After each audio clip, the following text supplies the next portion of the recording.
everyone and welcome back to my YouTube channel The Science Spot। आज हम आप लोग के लिए कुछ डेफिनेशंस लेकर के आए हैं जो बहुत इंपॉर्टेंट है बायो में। आप उसको रेगुलरली पढ़ते भी हैं। पहली डेफिनेशन आप पढ़ेंगे डिफ्यूजन। डिफ्यूजन क्या होता है बेटा? Movement of molecules from the region of their higher concentration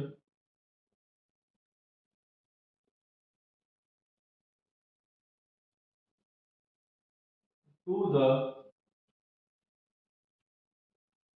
region of their lower concentration।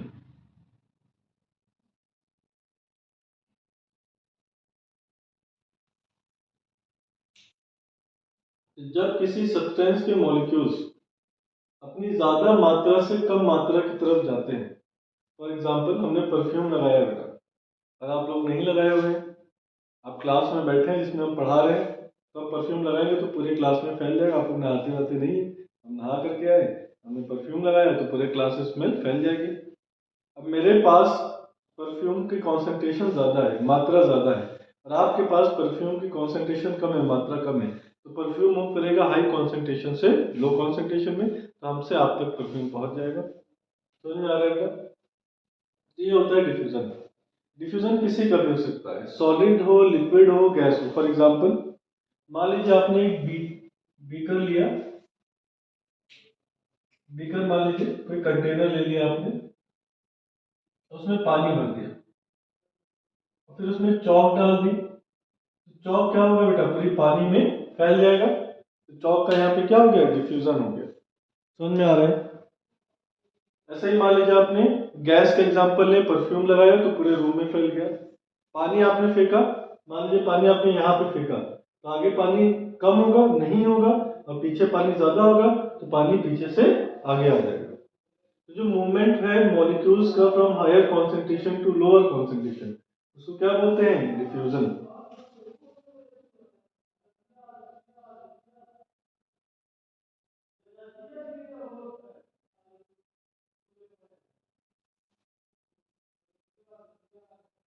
अगली डेफिनेशन है बेटा ऑस्मोसिस। अब ऑस्मोसिस क्या है? तो ऑस्मोसिस डिफ्यूजन ही है।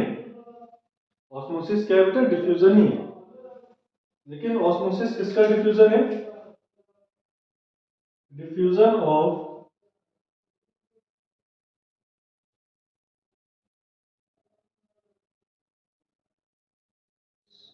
Solvent molecules, diffusion of solvent molecules through a semi permeable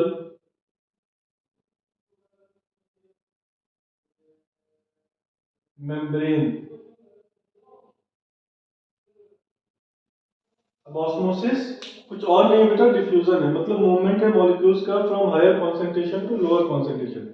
लेकिन मॉलिक्यूल यहाँ पे क्या होंगे? Solvent molecule. अब आपने सॉल्यूट और सॉल्वेंट सॉल्यूशन में पढ़ा हुआ है। मान लीजिए पानी और चीनी लिया, तो जिसको घोलते हैं उसको सॉल्यूट कहते हैं, और जिसमें घोलते हैं उसको सॉल्वेंट कहते हैं। चीनी को घोलते हैं तो चीनी सॉल्यूट होता है, और पानी में घोलते हैं तो पानी सॉल्वेंट होता है। तो मान लीजिए आपने क्या किया, एक बीकर लिया, उसमें दो कंपार्टमेंट बनाए।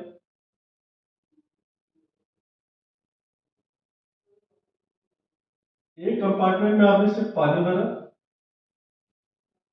और दूसरे कंपार्टमेंट में आपने चीनी और पानी भरा। ठीक है, दोनों में पानी का लेवल बराबर है, सॉल्यूशन का लेवल बराबर है। अच्छा, चीनी को आपने पानी में घोला है, तो चीनी यहाँ पर क्या है बेटा? सॉल्यूट, और पानी यहाँ पे क्या है? सॉल्वेंट। ठीक। अब हमने बोला ऑस्मोसिस क्या होता है? Diffusion of solvent molecules. Solvent मतलब पानी, from higher concentration to lower concentration. Diffusion का मतलब ही क्या होता है, higher concentration to lower concentration. यहाँ पर देखिए पानी ही पानी है, यहाँ पे पानी और चीनी है, दोनों का लेवल बराबर है। तो मान लीजिए एक रूम में सिर्फ अच्छे लोग हैं और 10 लोग हैं, और दूसरे रूम में अच्छे बुरे दोनों लोग हैं और 10 लोग हैं, मतलब दोनों का सम 10 है। तो किसमें ज्यादा अच्छे लोग होंगे, जिसमें सिर्फ अच्छे ही लोग हैं। समझ में आ रहा है बेटा? मान लीजिए मेरे एक जेब में 10 टॉफी है और एक जेब में 5 टॉफी 5 चॉकलेट है, तो टॉफी किसमें ज्यादा है, राइट वाले जेब में ही है जिसमें ज्यादा टॉफी है, जिसमें चॉकलेट नहीं है। तो जिसमें सिर्फ पानी होगा उसमें पानी का कॉन्सेंट्रेशन ज्यादा होगा, और जिसमें चीनी डाल देंगे चीनी की वजह से पानी का लेवल बढ़ जाएगा, तो इसमें पानी का कॉन्सेंट्रेशन कम होगा। अब पानी मूव करेगा हाई कॉन्सेंट्रेशन से लो कॉन्सेंट्रेशन में। यहाँ पे बीच में हमने एक बाउंड्री लगा, इस बाउंड्री को बोलते हैं सेमी परमिएबल। सेमी का मतलब होता है हाफ, परमिएबल का मतलब होता है परमिट करना। मेम्ब्रेन, मेम्ब्रेन का मतलब बाउंड्री। तो वो बाउंड्री जो आधी चीजों को परमिट करती है, आधी चीजें मतलब सिर्फ वाटर को परमिट कर रही है कि सिर्फ पानी ही मूव कर पाए या सॉल्वेंट ही मूव कर पाए, उसको सेमी परमिएबल मेम्ब्रेन कहते हैं या सेलेक्टिवली परमिएबल मेम्ब्रेन। भाई इसमें पानी चीनी दोनों था, लेकिन ये मेम्ब्रेन ये बाउंड्री क्या कर रही है, सेलेक्ट कर रही है कि सिर्फ पानी ही जाए, तो इसलिए इसको बोलते हैं सेलेक्टिवली परमिएबल मेम्ब्रेन। और ये सिर्फ हाफ चीजों को या कुछ ही चीजों को पास होने दे रही है। यहाँ पे किसको पास होने दे रही है, सॉल्वेंट या वाटर को, इसलिए इसको बोलते हैं सेमी परमिएबल मेम्ब्रेन। तो डिफ्यूजन मूवमेंट होता है किसी भी मॉलिक्यूल का, चाहे वो सॉल्यूट हो चाहे solvent, from higher concentration to lower concentration. और ऑस्मोसिस क्या होता है, सिर्फ सॉल्वेंट का movement from higher concentration to lower concentration, और किसके थ्रू, सेमी परमिएबल मेम्ब्रेन के थ्रू। तो हमने यहाँ पे एक कंडीशन बढ़ा दी, सेमी परमिएबल मेम्ब्रेन। उसको समझेंगे कैसे? देखिए डिफ्यूजन लिविंग और नॉन लिविंग चीजें दोनों पे अप्लाई होता है, लेकिन ऑस्मोसिस सिर्फ लिविंग चीजों पे अप्लाई होता है। फॉर एग्जांपल सेल, आपको पता है सेल की बाउंड्री को बोलते हैं सेल मेम्ब्रेन। चाहे प्लांट सेल हो चाहे एनिमल सेल, दोनों में सेल मेम्ब्रेन होगा। ये यूनिवर्सल मेम्ब्रेन है, यूनिवर्सल मतलब हर सेल में पाई जाती है, यही सेल को शेप देती है। बिना इसके सेल को आप डिफाइन नहीं कर सकते हैं। फॉर एग्जांपल अगर हम ये सेल मेम्ब्रेन हटा दें तो आप बता पाएंगे सेल कहाँ पर है? इसका मतलब आप बिना बाउंड्री के किसी चीज को नहीं बता सकते। मान लीजिए आप खेत में गए और आपको देखना है आपका खेत कहाँ तक है, तो एक दीवार होनी चाहिए, अगर दीवार नहीं तो पूरा खेत आप ही का थोड़ी नहीं हो जाएगा, तो पहले पूरे करोड़पति अरबपति बने बैठे होंगे, है ना? अब देखिए होता क्या है, सेल और उसके बाहर का सॉल्यूशन, मान लीजिए ब्लड। भाई आपको पता है ब्लड वेसल ऑर्गन से गुजरती है, ऑर्गन में सेल्स होते हैं, तो इसमें ब्लड होगा और सेल है। अगर मान लीजिए सेल में वाटर ज्यादा है और ब्लड में वाटर कम है, तब मूवमेंट होगा वाटर का from higher concentration to lower concentration. Water यहाँ पे क्या है, सॉल्वेंट। और यहाँ पे सेल मेम्ब्रेन क्या होती है बेटा, semi permeable membrane. Cell membrane select करती है कि कुछ चीजें ही अंदर आ सकते हैं और कुछ ही चीजें बाहर जा सकते हैं, जिनकी जरूरत होगी वो अंदर आएगा और जिसकी जरूरत नहीं होगी वो बाहर चला जाएगा। तो सेल मेम्ब्रेन क्या है, सिलेक्टिवली परमिएबल मेम्ब्रेन, ये सेलेक्ट करता है किसको आना है किसको जाना है। अभी कैसे सेलेक्ट करता है, ये लिविंग होता है। मान लीजिए गेट कीपर है और वो लिविंग है, जिंदा है, तो वो सेलेक्ट करेगा कि कौन अंदर आएगा और कौन बाहर जाएगा। समझ में आ रहा है? तो अब ये वाटर का मूवमेंट होगा from higher concentration to lower concentration through a semi permeable membrane, जिसको बोलते हैं सेल मेम्ब्रेन। तो ये क्या है, ऑस्मोसिस। तो ऑस्मोसिस किसके लिए है, लिविंग सेल के लिए या लिविंग सिस्टम के लिए। अगर पानी अंदर कम होता और बाहर ज्यादा होता तो पानी मूव कर जाता बाहर से अंदर की तरफ। समझ में आ रहा है बेटा? हमने आपको एक वीडियो हमने बनाई हुई है, उसमें 3 सॉल्यूशन दिए हुए हैं, आइसोटोनिक, हाइपरटोनिक, हाइपोटोनिक। इसमें एंड ऑस्मोसिस, एक्स ऑस्मोसिस हमने बताया हुआ है। तो वही ऑस्मोसिस हम यहाँ पे आपको क्लियर कर रहे हैं कि ऑस्मोसिस है क्या, डिटेल में बता रहे हैं क्योंकि डिफ्यूजन से रिलेटेड है। आपको अगर ऑस्मोसिस डिटेल में पढ़ना है तो मेरी वीडियो हाइपरटोनिक वाली देख लीजिएगा। ऑस्मोसिस के बाद अगला जो डेफिनेशन इंपॉर्टेंट है बेटा, उसको बोलते हैं पैसिव ट्रांसपोर्ट। देखिए ये सब ट्रांसपोर्ट के सिस्टम है। ट्रांसपोर्ट मतलब मॉलिक्यूल्स को मूव कराने के सिस्टम है। डिफ्यूजन में हाई कॉन्सेंट्रेशन से लो कॉन्सेंट्रेशन मूव करा दिया, ऑस्मोसिस में भी मूव करा दिया हाई कॉन्सेंट्रेशन से लो कॉन्सेंट्रेशन में, बस सॉल्वेंट को मूव कराए सेमी परमिएबल मेम्ब्रेन से। अब पैसिव ट्रांसपोर्ट में क्या करते हैं हम? पैसिव ट्रांसपोर्ट डिफ्यूजन को ही कहते हैं। वो transport which do not involve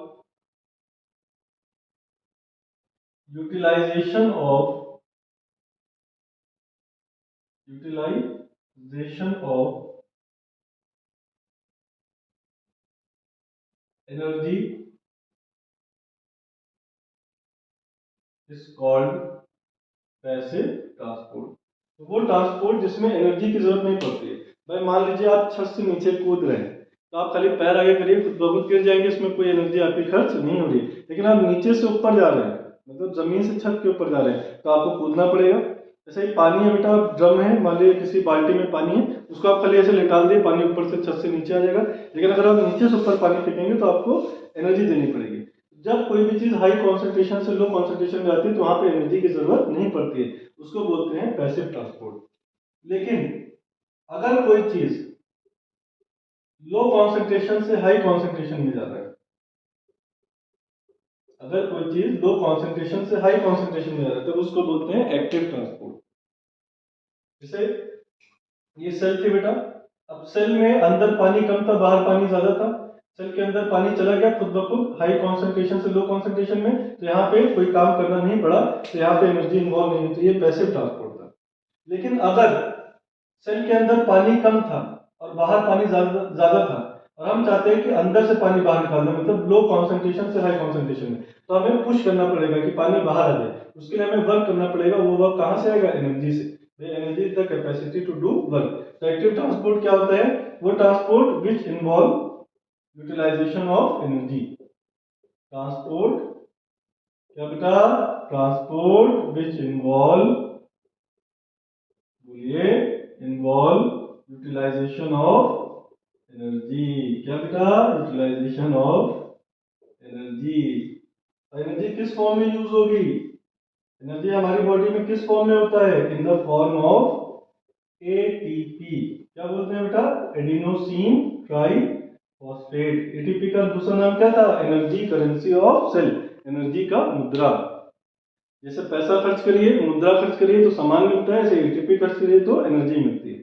ये आपकी कुछ इंपॉर्टेंट डेफिनेशंस थी जो आपके बायो में या आपके सब्जेक्ट में बहुत ज्यादा यूज होती है। डिफ्यूजन, ऑस्मोसिस, पैसिव ट्रांसपोर्ट और एक्टिव ट्रांसपोर्ट। डिफ्यूजन में भी मूवमेंट हाई कॉन्सेंट्रेशन से लो कॉन्सेंट्रेशन में होगा, ऑस्मोसिस में भी हाई कॉन्सेंट्रेशन से लो कॉन्सेंट्रेशन होगा, तो दोनों में एनर्जी की जरूरत नहीं पड़ेगी, इसको बोलते हैं पैसिव ट्रांसपोर्ट। तो ये दोनों किसके मेथड है? पैसिव ट्रांसपोर्ट के। लेकिन एक्टिव ट्रांसपोर्ट में आप लो कॉन्सेंट्रेशन से हाई कॉन्सेंट्रेशन में चीजें डालते हैं तो वहां पे एनर्जी जरूरत पड़ती है, मतलब पानी आप नीचे से ऊपर फेंक रहे हैं तो वहां पे एनर्जी जरूरत पड़ेगी, तो उसको बोलते हैं एक्टिव ट्रांसपोर्ट। पैसिव मतलब पास हो जाने देना, मतलब खुद ब खुद निकल जाने देना। एक्टिव मतलब आपको एक्टिव रहना पड़ेगा। जब आप एक्टिव रहते हैं तो आप क्या खर्च करते हैं? एनर्जी।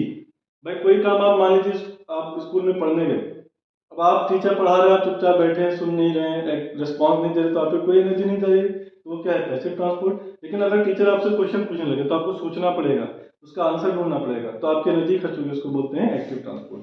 तो अब आप लोग को वीडियो पसंद आई होगी, अगर पसंद आई है तो लाइक शेयर और कमेंट करें। जिन्होंने अभी तक मेरे चैनल को सब्सक्राइब नहीं किया, सब्सक्राइब करें। आपको सारी इंपॉर्टेंट वीडियोस जल्द ही मेरे चैनल पे मिलेगी, जो भी आप सर्च करेंगे ऊपर वाले चाहेगा तो बायो की सारी वीडियोस आपको कम से कम मिल जाएगी, फिर धीरे धीरे केमिस्ट्री की भी मिलेगी, है ना, क्योंकि आपके चैनल का नाम है द साइंस स्पॉट। तो लाइक शेयर और कमेंट करें और सब्सक्राइब करें। Thank you, bye.